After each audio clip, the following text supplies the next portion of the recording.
Skull and Bones, the order at Yale, 15 of them selected out of every junior class.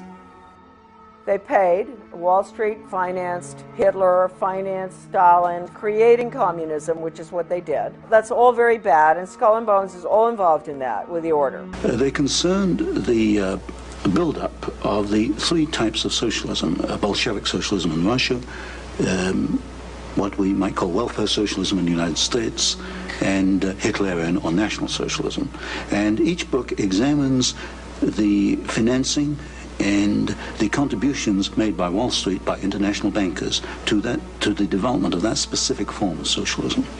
It also was involved in changing the American education system from a classical academic, brain-oriented thinking, destroying that, and imposing an animal training method, which Skull and Bones was deeply involved, and I think I would just say the only entity at that time deeply involved, and managed to bring that wretched system of operant conditioning, Pavlov, Skinner, whatever you want to call it, animal training, out of the laboratory in Leipzig, Germany, Wilhelm Wundt, and get it adopted by leading American educators.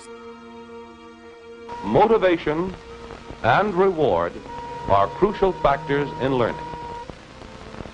A motivated animal will learn any response which occurs and is promptly followed by a reduction in the strength of the drive.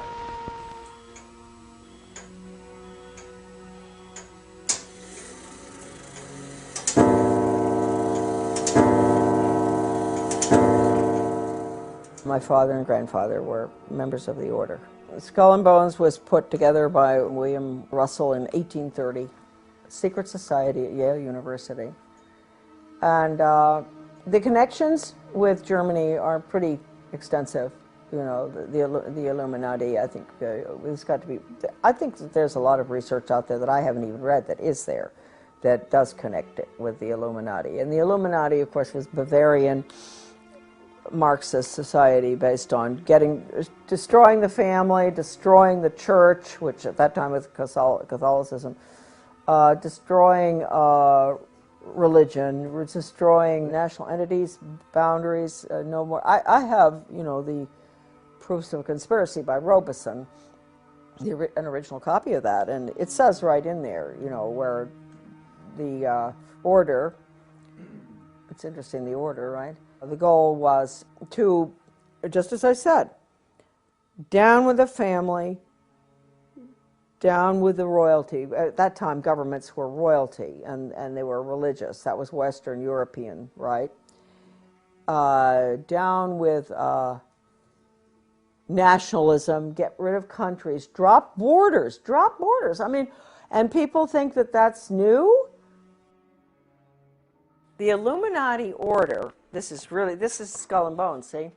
The Illuminati order documents show that Raphael in the Illuminati is identified as the same Professor Karl Casimir Wundt. This is fascinating. Kirchenrat Karl Casimir Wundt, the one we're talking about, was professor at Heidelberg University in the history and geography of Baden, this town, and pastor of the church at Oeblingen, a small neighborhood town. So Wundt was connected with the Illuminati, his grandfather.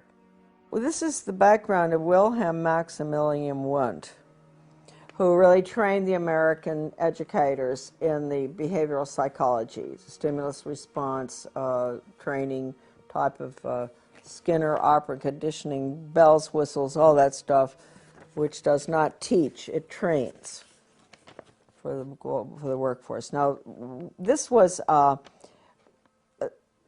the order at Yale was directly connected with Wilhelm Wundt. They sent educators over there to study under Wundt. Stanley Hall was the first one to go. This is so important, this stuff here. The Hegelian influence on Hall. Between 1870 and 1882, a span of 12 months, Hall, the American, there's a lot of information on him here too, but I won't go into it. He was connected with Skull and Bones prior to going over. They probably sent him over. Spent 6 years in Germany And he says, I do not know of any other, this is Hall talking, any other American student of these subjects, philosophy and psychology, who came into even the slight personal contact it was my fortune to enjoy with Hartmann and Fechner. There were psychologists over there as well. Nor of any psychologist who had the experience of attempting experimental work with Helmholtz. And I think I was the first American pupil of Wundt. Now, Wundt is the one we're dealing with, Wilhelm Wundt from Germany. He had the first laboratory, and people think that American psychology and all was, the psychologist studied under Pavlov, that Pavlov was the first. No. Pavlov, interestingly enough, studied under Wilhelm Wundt in Leipzig.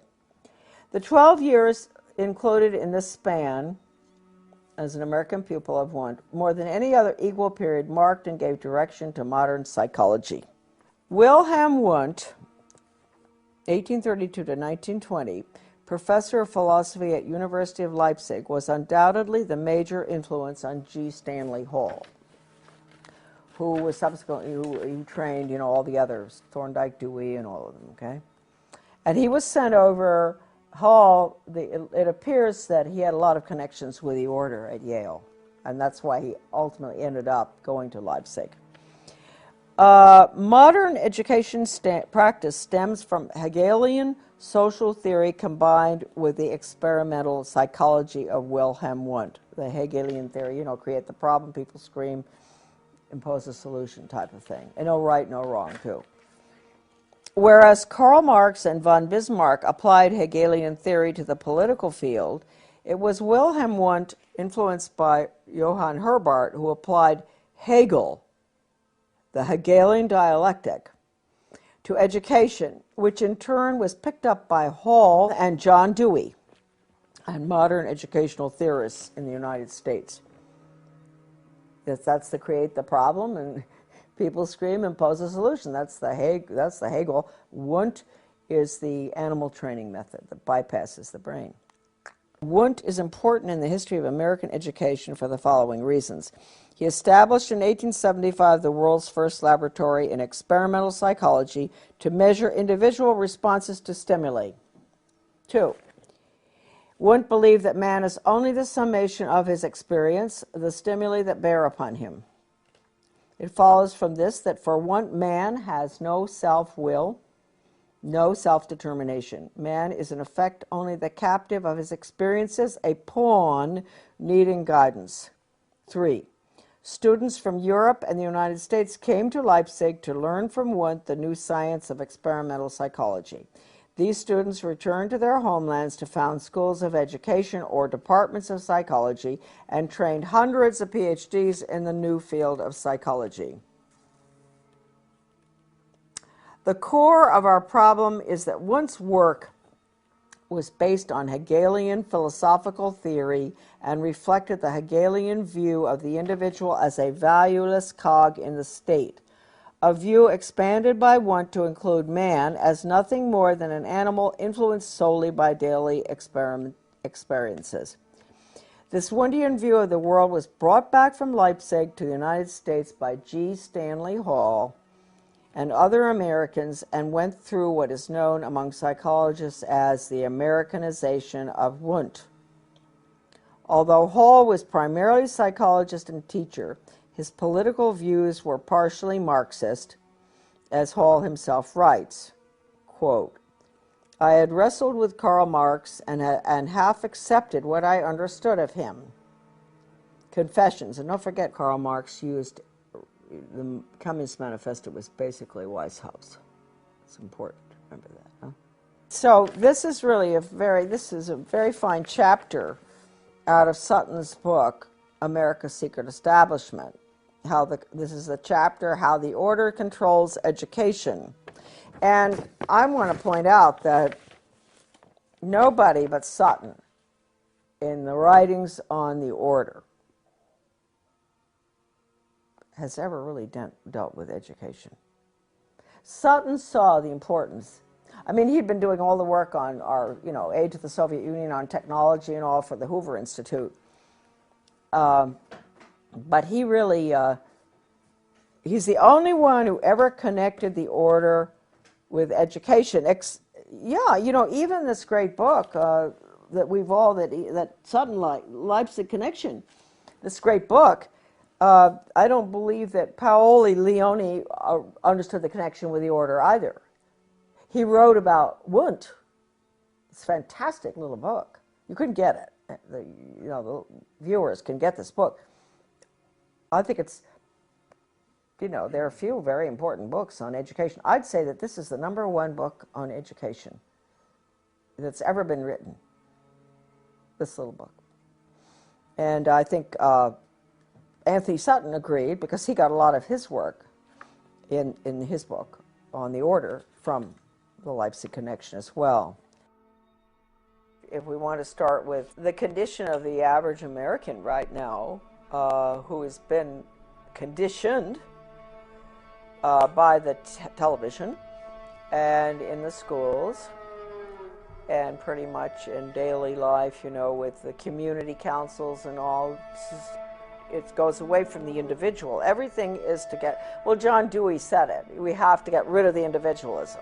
Everything goes towards the collective, the group.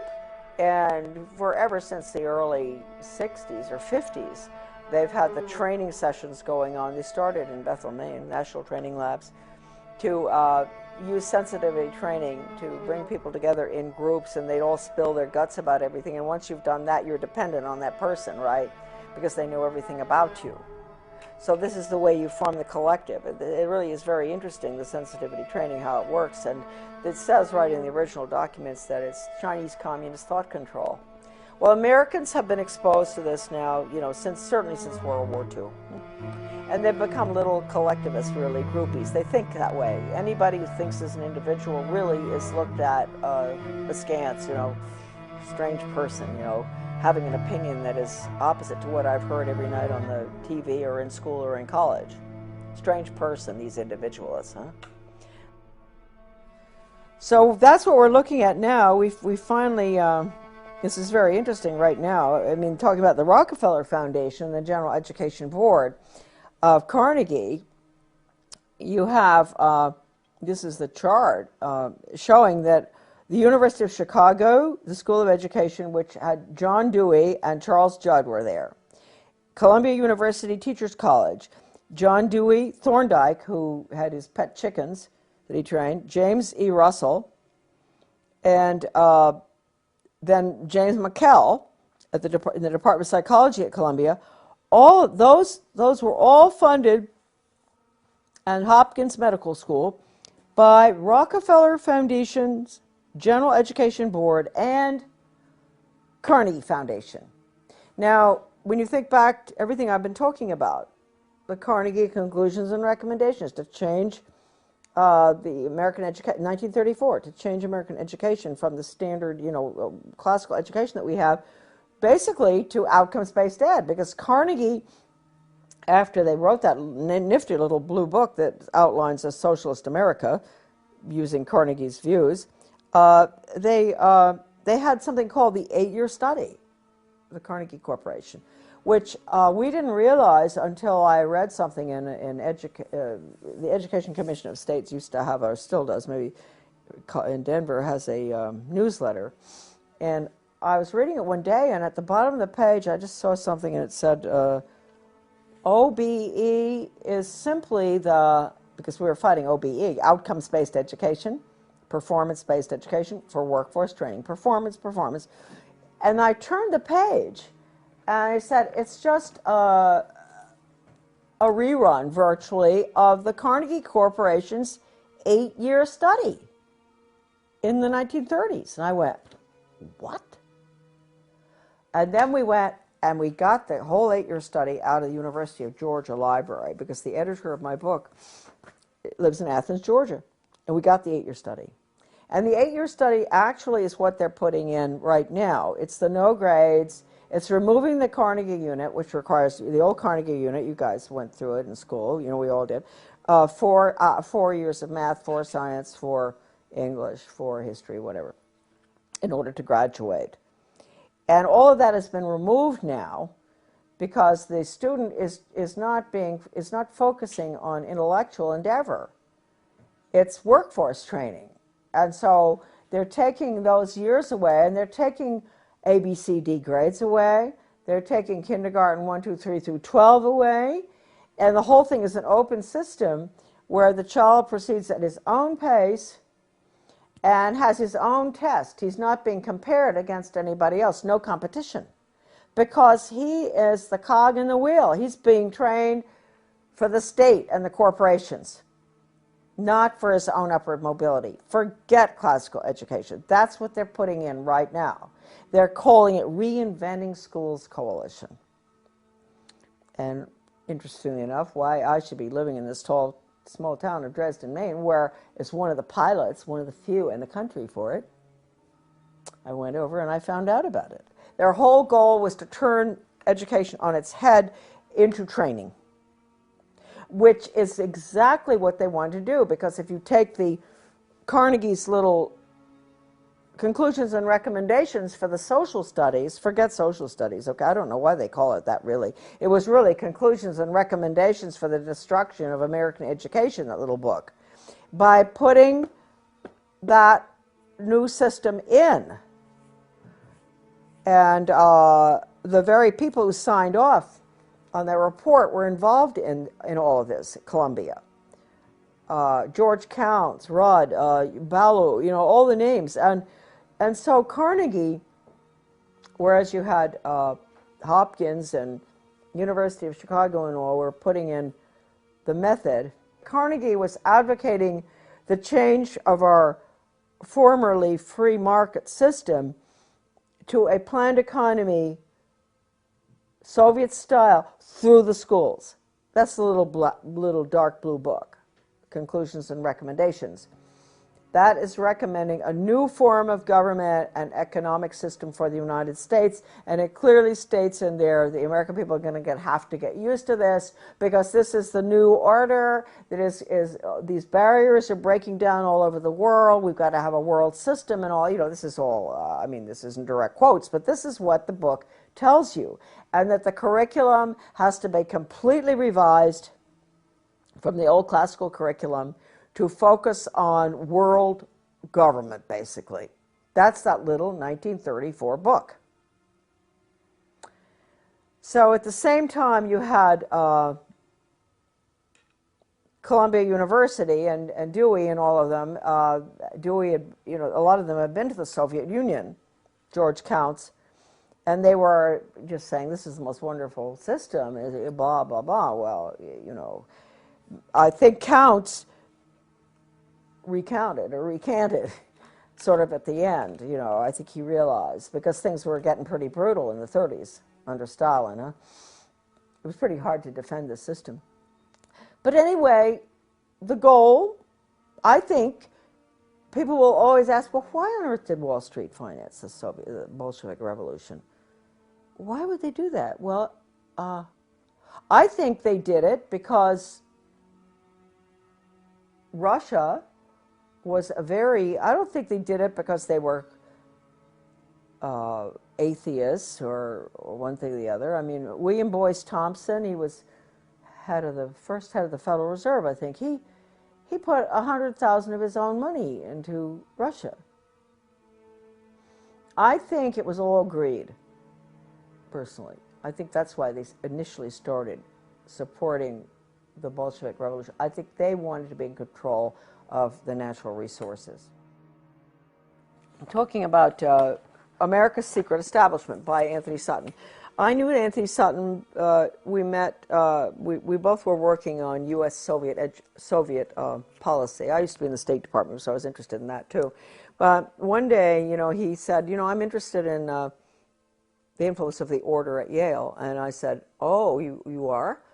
And interestingly enough, I had just the day before received the copies of the membership in 3 or 4 little books. They're actually, we can take pictures of them if you want. I have them. And he said, you have the membership list? And I said, yes. And he asked me to send it to him, and I did. He promised he'd get them back, which he did. And he told me, he said, Charlotte, I've been doing research for the Hoover Institute for several years on U.S. aid to the Soviet Union and wondering, what on earth are we doing? Why are we building up our enemy? I just couldn't understand it. And he said, when I put all those names on the membership list that you had out on the dining room table, all of a sudden everything made sense. I saw the names of these very important people who were all involved in the defense contracts, who were involved in education going way back, everything. I saw what they were doing. And that was when he became, you know, even, he really started focusing. And he wrote the book after he got the list. And I've always really liked that. This is a really good quote here that I like to use, because not just because the fellow that he's quoting was a friend of my father's, sort of interesting, but because it tells you exactly how important the Order of Skull and Bones at Yale is. People say, oh, it's a little boys club, and they ignore it. They ignore the fact that John Kerry and George Bush were both running for president. You know, they didn't, I mean, isn't this sort of weird that out of an organization that has a maximum, I don't know how many, maybe 12,000 members that, or less, you know, since its creation, I don't know how many there are, that we would end up in a country of, what, how many million are we? Having two people running for president who are out of Yale, the Order of Skull and Bones? I mean, that just doesn't make sense. So anyway, this is a quote that he has. This is from F.O. Matheson, who was Skull and Bones, 1923. My father was too.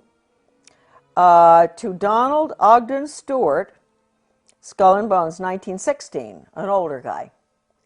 In regard to Matheson, they called him Matty, Matty's upcoming appearance before the House Committee on Un-American Activities.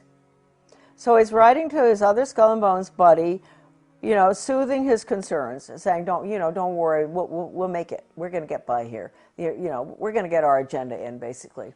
So Matheson says, quote, as long as we have somebody from Bones, himself, right, who can bring pressure on the committee, I should think we'll be all right. So that's a very important quote. Now, Sutton goes on here, and he says, for over 170 years, these people have met in secret. From out of their initiates come presidents, senators, judges, cabinet secretaries, and plenty of spooks, CIA. They are titans of finance and industry, and they have just recently installed a third Skull and Bones president of the United States, George Jr., right? George W. Bush's secret name is Temporary. His father, George H.W. Bush's Bones name is Magog, and his grandfather, Prescott Sheldon Bush, stole for the order one of their prized possessions, Geronimo's skull. But the Order of Skull and Bones secrets have always been safe with the press, of which much they owned.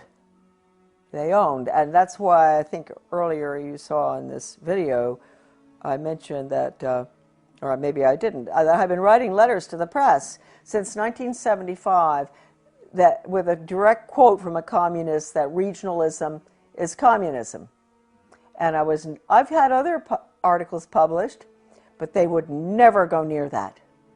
Either they would take that quote out, because that's a quote from a communist writer for the Daily World, writing for their own journal, the Daily World. And so when you talk about the control of the press, it's complete, the major media. I don't have to tell you folks that probably, but anyway. All right, no, Skull and Bones, Bonesmen, here's a little list. Time, Life, Fortunes, Henry Luce, Newsweek's E. Roland Bunny Harriman, right? Cowles Communications, Alfred Cowles. National Review's William Buckley. Boy, he took us to the cleaners, didn't he? Atlantic Monthly's R.W. Davenport. I guess Buckley was the one that managed to get the conservatives in line, so they're supporting a planned economy and all, right?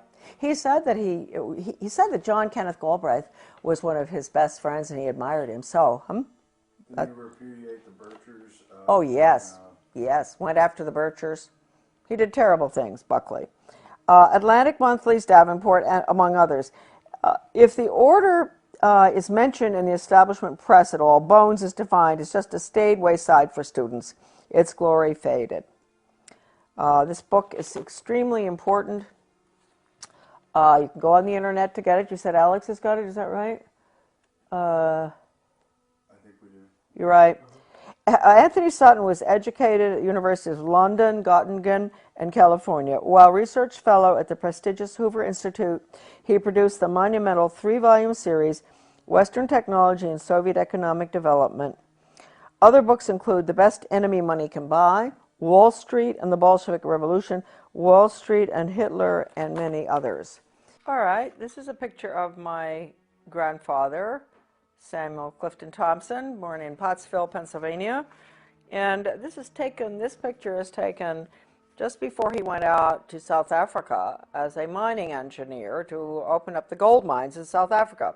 I might point out that he was the first member in the family from the Order of Skull and Bones. You'll be seeing later, you're going to see a picture of Grandpa and my father is coming up. Hold down a little bit. Okay. There you go. Right there. It's perfect. Thank you. And he lived out there from around 1897 and was there during the Boer War, and they returned in the breakout of the First World War I. My father was born in South Africa, obviously, and my grandfather met a lovely gal from Australia. That was my grandmother, and she had come, this is a very interesting story. She had come over with her father and 12 siblings on a sailing ship from Australia to Cape Town. My great-grandfather from Australia had emigrated from England and was the clerk of the works or something in Melbourne, Australia. And they had all those children, and can you imagine? Traveling on a sailing ship back in 1895 or something with all those children. And anyway, my grandfather somehow met, we don't know how, my grandmother. And they were married in Johannesburg in 1902. And he was a member of the order at Yale, and he was very close to Sir A. Bailey and some of the Fabian socialists. I don't really know what role he had in the activities of the order, but I would imagine some, because it was pretty big time gold mining, and he was very instrumental in opening up the mines there. So that's Grandpa Thompson. Here is a picture of the same Grandpa a little bit later with my father and my sister, Victoria. And that's Grandpa. He's being very grandfatherly. This is probably around 1930, this picture. And that's my dad holding on to my sister, my dad Clifton, who subsequently was tapped for the order for his class at Yale. And with Grandpa, the one that I spoke to you about, who was the mining engineer that went from Pennsylvania to South Africa to open the gold mines in the late 1800s. This is an interesting picture here, which shows, I think that this looks like a bunch of skull and bones friends. I do believe. I'm going to show you the picture and then I will identify a bit for you. The one in the front row is Charles Spofford. And then we have my father. I'll explain a little bit. It's difficult to hold this up. But the one in the front row in the middle is Charles Spofford, a very close friend of my father's. And I really liked Charles Spofford a lot. He ended up being the legal counsel from Davis Polk, Wardwell, Sunderland, and Kendall, for the Suez Canal Company and many, many other high positions. He rose to the top, getting all sorts of honorary medals from foreign governments in Europe and everywhere, and counsel on foreign relations, and a lawyer, and a very, very decent, nice man. He close to my father. He died about 25 years ago, I guess. Interesting man. He was born in California, I believe, and unlike the other Bones characters that were in that class, friends of my father's. He had not been to prep school, one of the fancy prep schools on the East Coast. He went to public school in California, which I do believe they must have had extremely good public schools back then, because Chuck Spofford was quite a scholar, and he was a very good musician.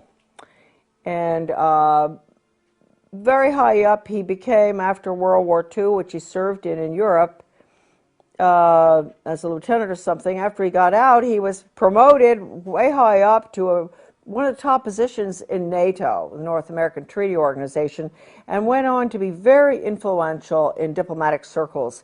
This is coming from being a boy in the public school system in California, rising to just really the highest heights imaginable. So that's Chuck. The other members that are shown there are close friends of my father's, Rebel McCallum and Fred Haynes, I think. I'm not going to tell you where they all are. My father is in the picture somewhere there in the second row, I think. And Edwin Blair, who was called Mr. Yale always because he was a great fundraiser for Yale. So he was Mr. Yale. He was also the gentleman that invited my dad to go out to Bohemian Grove for 1 week or whatever it was. That it was through Edwin Blair that my father did go out there, and when he returned, you know, he wasn't terribly impressed with what was going on there. He said the food was excellent, the lectures were pretty good, everything was done very nicely, but he would never go back. So I'm making excuses for my dad because I don't think he was ever really very happy with the agenda, the Yale agenda, the Order's agenda, although he stayed close to his friends. As you can see in this picture, they're all having a very good time on someone's boat or on the dock somewhere.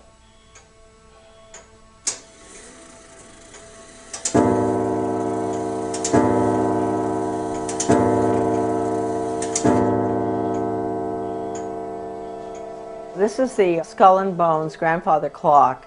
These clocks were given to members of the order when they got married. And my father was married in 1927, I believe, and he ordered the clock from a clockmaker in South Carolina, and I think that the order pays for the clock. And it was a gift, and all of them receive a clock when they get married. I believe that's the case. And we had it in our house from the time I was born, of course, and I remember it best because it's so mellow, and I would, as a young child, you know, waiting for Santa Claus to arrive, go to bed at night, and the clock would, you know, go off at every hour. And my mom and dad, of course, were putting things under the tree and giving Santa Claus his peanut butter sandwich and banana. And I was sleeping and listening to the clock. And then finally around, you know, 5, it would strike 5, then 6, and I'd know, well, I can get up now. And I'd run down, and Santa Claus had been there, and the sandwich had been eaten, and the clock would strike 6:30, and then everybody would have to come down and deal with me. So I just have great memories of the clock. And what the significance is with the clock. Dad used to always say, he was very firm about that. He never told us why, but don't ever let the clock wind down. Keep the clock wound sharp. And always keep it 5 minutes ahead. And what that means, maybe it means they're 5 minutes ahead of everybody. The order has to keep 5 minutes ahead of all of us. And don't let it wind down, because if you did that, they'd be getting 5 or 10 minutes behind or more. And as a member of the family, you never talk about the order. My father never discussed anything about the order of any significance, really. Although, as we said earlier on, most of his friends were very close. Very close friends were the order, and all of them, all the ushers in his wedding, were Skull and Bones. The order, and friends all the way through life. But that had nothing to do with his own personal beliefs and all. He did not, he was not involved in any major political decisions affecting our country or our schools or anything. He was a wonderful mayor of several towns, very strict constitutionalist, which certainly doesn't go along with what the order stands for. I mean, he would really cause trouble on the board if anybody deviated from the Constitution. So that's just a little bit of a defense of a member of the order, my dad. And as you heard earlier on, you know, before he died, he did say that he would help me if he could, if he had longer, right? So hopefully there are more members who've come to that conclusion, and maybe someday we won't have a problem with the order. I hope that the order doesn't continue causing all of us the problems that it's caused in the past, though, especially in education. Now we're going to get into the books. The books were originally, they'd never published the list of members in book form before. At least that's what my father told me. One day when he was ill, this is the catalog of the membership of living members, volume 1. I think it's around 1978, the date on this. Well, that one's 1977. Let's take a look at this. Oh no, see, this is October 1983. This is what happened. Dad, I was taking care of my father. He was dying of cancer in New Jersey, and my sister and I would rotate, go down there. We didn't want to put him in a nursing home. So one day, it was pretty close to the end of his life, the mail brought these two books in the mail, which are, one is this one, Volume 1, The Living Members, the catalog of the living members as of 1983. And this is the catalog of all the members as of May 1977. This is the living and the dead. As of May 1977. So this is really the updated one right here. Anyway, I was opening the mail because my father wasn't well. I was taking care of all the business things and mail correspondence, and these arrived, and so I took them into Dad, and he said, "God," he said, "they're getting pretty fancy up there in New Haven." You know, he said, "What are they doing? Never been in book form before." And that was his little comment. And so I said, "Well, it is, you know." So we around that time, I was working with Anthony Sutton on something, because I was always very interested in U.S. policy towards the Soviet Union, and he had done such remarkable work, aside from his great book, which came out subsequently on the order, but his work at the Hoover Institute in regard to United States transfer of technology and all sorts of information and money, etc., to the Soviet Union from the time of the Bolshevik Revolution. And so Sutton was very highly respected in that field, and he told me, it just was a fluke really, that he happened to call right at the time when the books had arrived, because he said he couldn't understand what it was all about. And I said, "Well, you may be interested, I think, you know, in the order at Yale." And he said, "I am." He said, "I am interested in that." He said, I don't understand the connection. And I told him that I had the lists in book form. And he said, "You do?" And I said, "Yeah." And he said, "Would you mind lending them to me?" And he said, "I'll get them right back to you, I promise." And I believed him, and I sent them, and he did get them back. And he called me, and he said, "Charlotte, with all the research I've done through the years on U.S. aid to the Soviet Union in every imaginable aspect, once I got these lists copied," he went to a copying place to get it done. He must have done a pretty good job because they're still in good shape. I put them down on the dining room table, and I looked, and all of a sudden I knew I had found what I was looking for. I'd found the names of the people involved in the foreign affairs of the United States, especially in the transfer of secrets and weapons, etc., and nuclear stuff to the Soviet Union. And banking as well as banking. And he said, and he also mentioned Hitler. He said, I saw the movers and the shakers, and it became very clear to me that this one organization was, if not totally responsible, almost completely, really up there in responsibility for American foreign policy and economic policy. And so, and then subsequently, we found out education policy. I didn't know that at that time that Sutton was that deep into doing the research on education. I think he did the best job on education research of anybody I can possibly think of, using, and I'll show you in a minute, the incredible research done by, in the Leipzig Connection by Lance Leone, the Leipzig Connection. I'll show you a picture of that book later. Sutton used that, I used it, and anyway, that is the history of these little black books, which he returned to me. And he was a very great gentleman. He said, I really didn't ask him to keep my name private, but he decided on his own not to let anybody know where he got them from. And evidently, when after my father died, he did, I guess, tell somebody, or maybe he didn't ever tell anybody. I'm not quite sure. I told people. I didn't really care, But I do want to point out right here, at the end of my father's illness, before he died, because he had heard me discussing foreign affairs and education, especially with Phyllis Schlafly, who was putting together the book Child Abuse in the Classroom, which is a great book for parents out there watching if they want to really find out all about truly documented programs that were used in the schools between 1965 and 1985, when we had the Protection of People's Rights Amendment hearings. The documentation is in that book, Child Abuse in the Classroom, which is at AmericanDeception.com.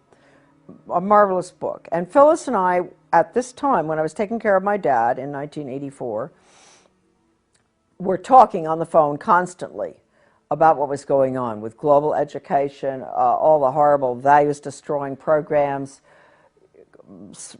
role-playing, psychodrama, the worst stuff, death education, survival games where the kids have to decide who's going to be allowed in the lifeboat and who isn't, depending on what your category is in life. This stuff, my father was listening from the other room, because we had him downstairs in a room next to the kitchen so that we could take care of him. And so he must have had some, I think I brainwashed him. I think I brainwashed my father at the end of his life, because a week before he died, he looked at me. First of all, I said, did he want to read the New York Times? He was not, he really was at the point where he didn't read much. And I gave it to him, and he just threw it on the floor. He was lying in bed. He threw it on the floor, and he said, if I had more time, I'd help you. So that was really wonderful, that at least I feel at the end of his life, at least he understood his daughter. That was nice to know. He used to say to me, Shar, you're a very good writer, but I don't know whether I like what you write about. And I thought, well, that's a compliment from you. You're a good writer, too, and a speaker. He was always a very fine speaker. But I thought, okay, I've come a long ways. He thought I was a good writer, but didn't like what I was writing about or what I was saying. And then finally he said, if he had more time, he'd help me. So you can say that I'm not making excuses for Skull and Bones members, but you could say that a good percentage of each class is really quite innocuous, even though they may still go to the island, where they have the camping and all that, and Dad did that. And even though they may be bound to vote for the Skull and Bones candidate, like my father always voted for Bush, and my mother was a Southern conservative who would vote for Barry Goldwater, or make a mistake like I did and vote for Reagan. So their votes always canceled one another out, because Dad would have voted Skull and Bones candidate no matter what. Maybe they take a pledge or something, I don't know. Let's go for Dad. Thompson. I think I am even mentioned in this evil little book. Yes, I am. Thompson, 1924. There's Thompson. There's Thompson in 1924, and you will see there where he was born and where he went to college, that he was married to my mother, that he was mayor of several towns. He was a very civic-minded person, and everybody loved him. He always got elected. The most generous person on earth that ever existed. If anybody had a problem, you know, he'd be right in on that, offering to help out no matter what. And he was a vestryman at the Episcopal Church, and I don't know what else Dad was, except he was the order at Yale.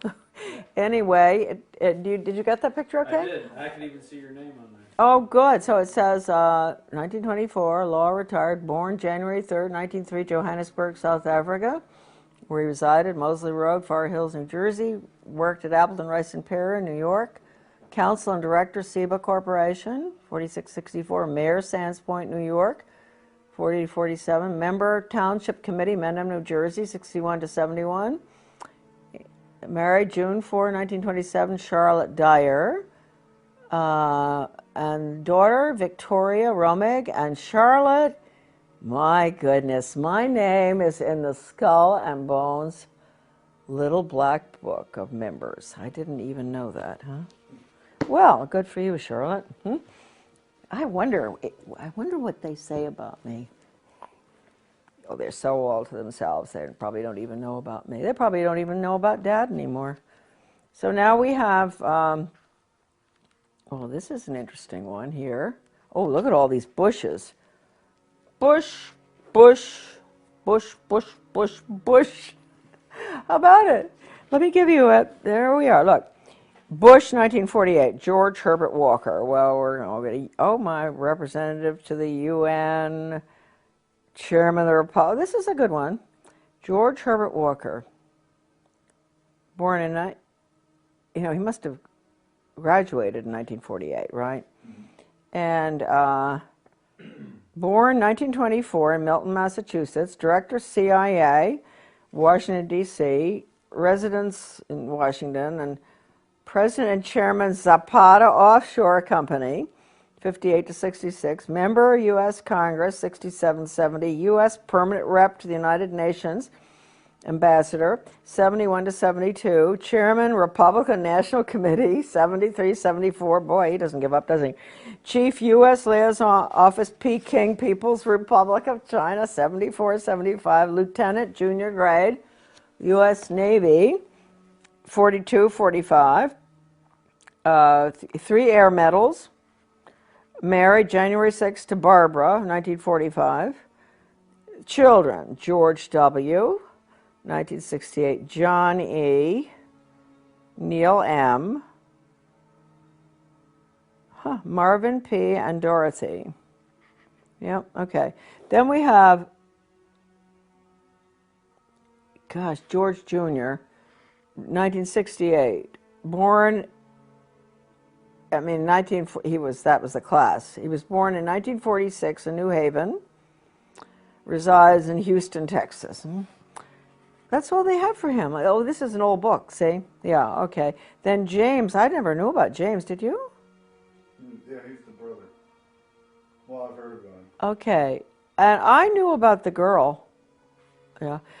Bush, 1953, Jonathan. Oh, I knew about him. He used to park his car in our garden in Camden before he would go out on sailing trips. Somehow we must have met him. He was very nice, Jonathan. Yeah, he'd be gone for about a month on the island, whatever island, Vinalhaven or one of them, and he would leave his car in our garage or in our parking lot. And he was a rather nice guy. And then we have Prescott, 1917. That's the year for him. That's important. He was born in 1895. Columbus, Ohio. Died in October 8, 1972, New York, New York. Greenwich, Connecticut Republican Town Meeting, 32 to 52, moderator. Yale Corporation, 44 to 58. U.S. Senator, from Connecticut, 52 to 63. That was a long time. Formerly partner Brown Brothers Harriman. See, you got all that. And in August 6, 1921, Dorothy Walker married Dorothy Walker, and their children were George, Jonathan, William, and Nancy. Okay, that's that. That's the Bushes. We could go through a lot of people. You know what's interesting? Let's just take a look here. We're in BU. Let's take a look at Buckley, huh? The great leader of the conservative movement, huh? Buckley. William Frank. He graduated in 1950. This is the guy that was put up there as a good, a friend of the socialist economists. What's his name? The really socialist economist? I can't remember his name. They were always such good friends. I always wondered how that could be. No, I can't remember right now, but he's very well known. Anyway, Buckley. Buckley. Gosh, there are a lot of Buckleys. There's Christopher Taylor, New York City author, editor, journalist. I wonder if he's related. Chief speechwriter of the Vice President of the United States. Buckley Fergus Reed, writing, Paris, France. Novelist and lecturer. They're all in media, right? It could well be they're related, huh? Then we have James, that he was Bill Buckley's brother. A pretty good guy, I believe. He was president of Radio Free Europe, Radio Liberty in Munich, West Germany. What a joke those places were. They led the poor Hungarians. We let Hungary go right down the tube. We did all the broadcasting to get them to revolt with Radio Free Europe, and then they revolted, and then the Soviets struck in 1956, I guess, and the Hungarian Revolution. Horrible. So that's what Radio Free Europe did. Well, it must have done some good things. Okay. He was U.S. Senator from New York, in the Navy, married, Peter. He was U.S. Senator from New York for a very short time, and I wondered why. He went in and he never ran again. This is his brother. Okay, now, here we got William Frank Buckley, born in 1925, President National Review. He was associate editor of American Mercury, which, you see, so he was really, that was very good. That was a really true blue, wonderful conservative magazine that he was editor of. That's rather interesting. He went in there early to, do damage everywhere, I guess.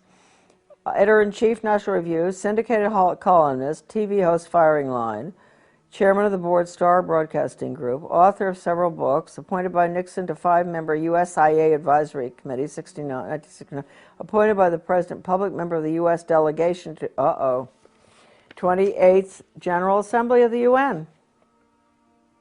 Host of PBS Great Performances, Brideshead Revisited. Second Lieutenant, U.S. Infantry. Well, that must have been tough. When was that? 44 to 46, right at the, that's the nasty end of the war. Married to Patricia Taylor. Okay. Does it mention Bundy. CIA? No. But he was confirmed CIA, wasn't He certainly was. With Ward, what's his name, and all of them. Maybe they don't put that in. CIA, huh? And here we got Frederick McGeorge Bundy, the one that's listed in the NEA's Cardinal Principles Pre-Planning Board. This is very important. So at the top, the NEA has all these characters, these rotten leftists, educators and government people, top skull and bones people. All right. There's McGeorge Bundy, and there is Frederick McGeorge Bundy. Isn't that interesting? So McGeorge Bundy's the one we want. His brother was the other one. Is that something? 2 brothers were of the order at Yale. This is sort of fascinating stuff. And then William Bundy. All right, McGeorge Bundy. And remember that he was listed on the NEA's Cardinal Principles Revisited, 1976, which was the total international world government document, education for world government, basically. He was listed with all the rotten educators, Theodore Sizer, Oh, everyone you could imagine. And anyway, here we go. And Rockefeller, David Rockefeller, which makes one ask at the top of the NEA, how many teachers know that the NEA at the top is allied with the Rockefellers and the insiders and the establishment and the very people that everybody will tell you the NEA abhors. So anyway, here we go. George Mundy, born 1919, professor of history, NYU, lived at 133 East 80th Street, New York. They all have good addresses. Lecturer, associate professor of government, dean of faculty, arts and sciences, 53 to 61 at Harvard.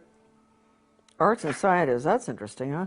Special assistant for national security affairs to President Kennedy and Johnson, 1961 to 66. President of the Ford Foundation, okay, Rowan Gaither, 1966 to 79. He was 10 years after Gaither. He knew, same thing that Gaither told Dodd. Captain United States, 1942 to 1946. Can you imagine? They were really in nasty wars and all. Maybe that's what caused them to be so world government oriented. I don't know. Well, they learned it at the order at Yale, I guess. Okay, nothing more of interest there. Married to Mary Lothrop, the children and all. And then William Bundy, okay, this is another one. This is the other one that's important. Journalism, this has got to be his brother. Editor, Foreign Affairs, okay, CFR. Yale Corporation, Covington Burling Law Firm, he's a very important one, this one. Columnist, Newsweek. Oh, whoa. Staff Director, President's Commission on National Goals. That was a bad commission. Maureen Heaton covered that in her book. National Goals, all right. Deputy Assistant Secretary of Defense, International Security Affairs. Assistant Secretary of State for East Asian and Pacific Affairs, 64 to 69. Major Army Signal Corps, August 41. They were all in the war. Legion of Merit, British MBE. Married to Mary Atchison. I wonder if that's Dean Atchison's. I don't know. Michael and Christopher. Okay, well, you know, really, these people are something else, aren't they? They are important. They are very important.